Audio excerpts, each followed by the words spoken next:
Bienvenue sur le plateau télé du Forum Reset. J'ai le plaisir de recevoir Emmanuel Noutari. Bonjour. Vous êtes donc le délégué général d'Anima Investment Network. Vous pouvez nous présenter cette structure, s'il vous plaît ? Anima Investment Network, c'est un réseau d'agences de promotion de l'investissement du pourtour de la Méditerranée, donc principalement Europe du Sud, Europe de l'Est et pays du pourtour sud de la Méditerranée. On a des membres dans 22 pays, 75 organisations, donc qui réunit des agences publiques publiques nationales, territoriales et aussi des réseaux d'affaires, type fédération patronale, réseau d'entrepreneurs. Alors vous êtes partenaire de ce Forum Reset, c'est vous qui avez emmené la dimension méditerranéenne, on va dire, cette année au Forum. Est-ce que la RSE, c'est une question qui émerge aussi dans ces pays-là ?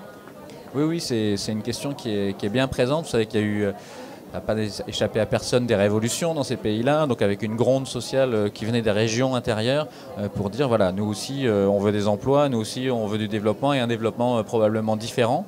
À la suite de ça, il y a des nouvelles fédérations patronales d'ailleurs qui se sont créées sur cette thématique-là de l'entreprise citoyenne justement.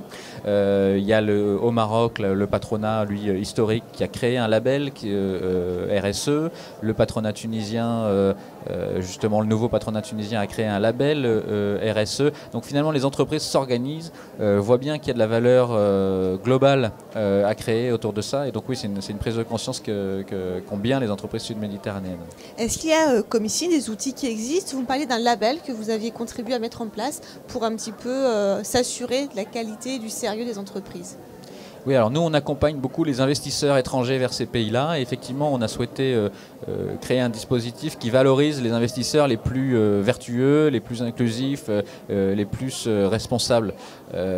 Parce qu'on se rendait compte que les pouvoirs publics ou les financiers donnaient des aides, donnaient des appuis parfois à des projets qui n'étaient pas forcément les plus vertueux. Et donc on a créé un label qui s'appelle EDIL avec un outil de notation qui permet de noter l'inclusion d'un projet, c'est-à-dire quel est son effet d'entraînement sur l'emploi, sur la sous-traitance locale, quel est son effet, son empreinte environnementale, quel est son effet d'entraînement sur les communautés, sur les territoires.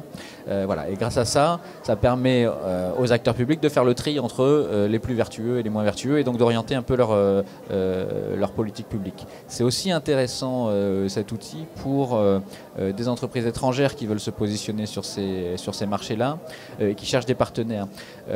Parce qu'une entreprise française, en l'occurrence, qui fait de la RSE, elle a besoin de trouver en face des partenaires qui ont les mêmes valeurs et qui ont un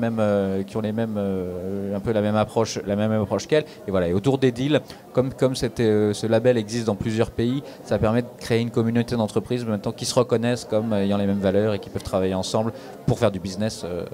Voilà. Alors le thème cette année du forum, c'est réinventer les business models, c'est aussi redéfinir les frontières de demain. Est-ce que c'est quelque chose qui vous parle, vous qui travaillez d'une part et de l'autre de la Méditerranée ? Oui, bah justement, voilà, c'était cette idée-là de dire les frontières de la RSE, elles ne s'arrêtent pas aux pays développés, elles sont aussi maintenant dans les pays émergents, certains pays émergents en tout cas, et c'est le cas en tout cas des pays du sud de la Méditerranée, qui s'organisent, qui s'équipent d'outils et qui peuvent répondre aux promesses de la responsabilité sociale, de la même façon que leurs partenaires en Europe. Donc c'est ça les nouvelles frontières de la RSE, c'est qu'elles s'étendent en Afrique, par-delà la Méditerranée. Comment vous voyez l'avenir dans 3 à 5 ans dans ces pays-là avec des bonnes pratiques qui pourraient se mettre en place, avec des choses vertueuses, avec toujours plus de place au développement durable ?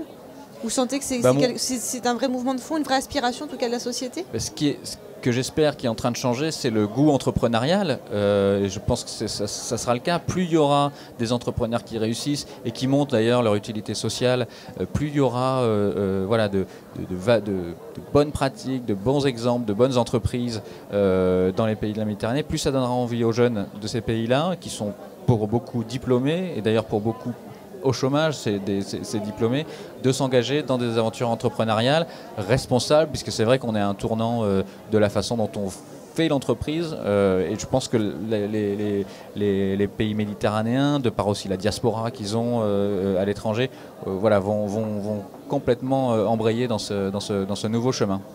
Merci beaucoup. Je vous en prie, merci.